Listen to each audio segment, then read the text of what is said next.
Hi, I'm Corey Walmsley, and I'm the CEO of Aurora Borealis Publishing. Today, I wanted to talk to you about the actual value of your books.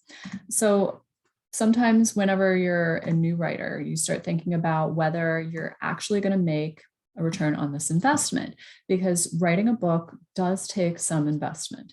It's just like doing a website, just like doing a podcast, any of that kind of stuff. You can't just wave your hands and snap your fingers, wave a wand, whatever it is. You can't just do that and have a book magically appear that has cost you absolutely nothing. If you're serious about writing a book, you do have to invest in the book. So obviously, as a savvy business owner, you're going to wonder, how am I going to make a return on that investment? Because you're spending on coaching, you're spending on editing, you're spending on marketing the book, all of those kind of things. So you have to think of it as a piece of your business, just like an ad or an interview or podcast, some of the things I've mentioned. Think of it as a piece of your business. And, you have to consider all the different things that go into it and how you're actually going to make a return on that, right? You can't just hope that it's going to happen. You can't just say, all right, well, the book's out there, cross my fingers, it's up on Amazon. So if you're just checking the list with that book, maybe that's how you're thinking, oh, it's done, it's up on Amazon. But honestly, if you're doing it that way, you're flushing your money down the drain. You have to have a very strategic process for developing the book and marketing the book. That way you can get your ROI.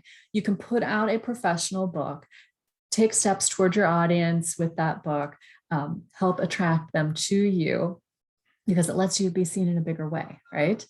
So obviously, when you put your book out there, you're going to be making money by selling the actual book, the physical book, paperback or hard copy, whatever you put out there, and the ebook. You're going to be making money from those things. But I want you to think about something else for your ROI. There's indirect ROI. So it's just like whenever you're doing a podcast. If you have your own podcast, you're going to have some indirect ROI. People will hear of you because of that podcast. People will get to know you because they're listening to that podcast. They're not paying for the podcast. So think of it in those terms. And I want to show you this awesome graphic. So let me share my screen. Yes, it takes me a second to do this. There we go. So this graphic here talks about the circle of attraction. So if you're a high-end coach, some of the pricing that I used here would be examples for you. If you're working with lower end coaching packages, no judgment, whatever your brand is working with right now, just think about those prices in the place of the other pricing. So we're going to start over here on the left with write your book. Let's say you write your book and you use that book and pitch podcasts, you pitch speaking gigs, TV interviews, all of that kind of good stuff, as you should be doing when you put the book out. Let's say that you did a speaking gig and you got paid $250 for that. You might be getting paid $1,000, you might get nothing, whatever it is for you. So think about it that way. I just put $250 because that's just a good example. So let's say you brought in $250 from that speaking gig, just from being paid to speak. Let's say that some attendees or viewers become your clients. So you have a front door program, whether it's a mastermind, a big group, whatever it is, and it's a 10K program. So let's say they come in for your 10K program. So automatically, by getting somebody from that speaking gig or podcast or whatever who hasn't even read the book, use that book to pitch, they haven't even read the book necessarily, and they've automatically said, okay, this is the person for me. So you have probably gotten back a lot, if not all, of what you've spent on the book just by bringing in that one person. Let's say instead that the person who is listening to you talk or went to the podcast, the speaking gig, whatever it is, however they saw you, let's say that that person comes over here and purchases your book. So now you've made whatever you did off of speaking and the cost of the book. Awesome. The reader reads the book. So I'm going to come back over here to write the book. people are also buying the book from just knowing that you've written it.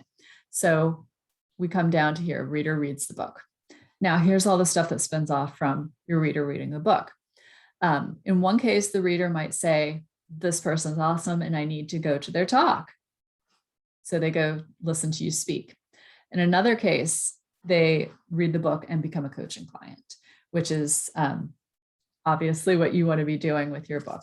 That's what I teach in my programs, how to be writing your book to get people to connect with you and come into your low-level program, your Facebook group, whatever it is. Again, that's something you have to seed in the book. That's something you have to lead them down the path to automatically wanting when they're done with the book. So here are the readers coming in and becoming coaching clients.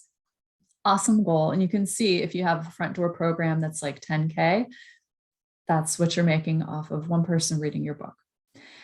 Let's say that the client then moves on to one of these two paths. So they've already joined one of your programs where you're helping them reach their goals. Then maybe they become a referral partner. So they are then attracting more people to you just because they read your book, they signed up for your coaching, loved your program, and now are an affiliate. Fantastic. In another case, they might move on to your 20K program. Fantastic. They've become a private client, for example. So I have a little star here and just wanted to mention for this example, one reader has netted a coach over 30K.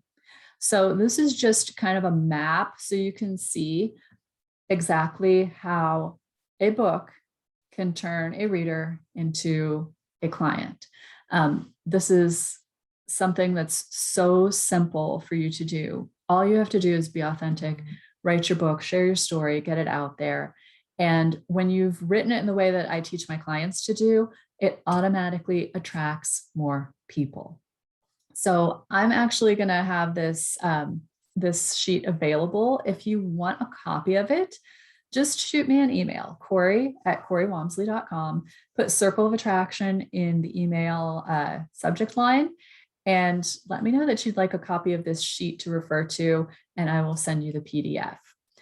And of course, let's stop the screen share. If you have questions about book writing, if you would like to learn more about how I teach my clients to write their books to attract more people, reach out to me at the same email address. Thank you for watching. Have an awesome day.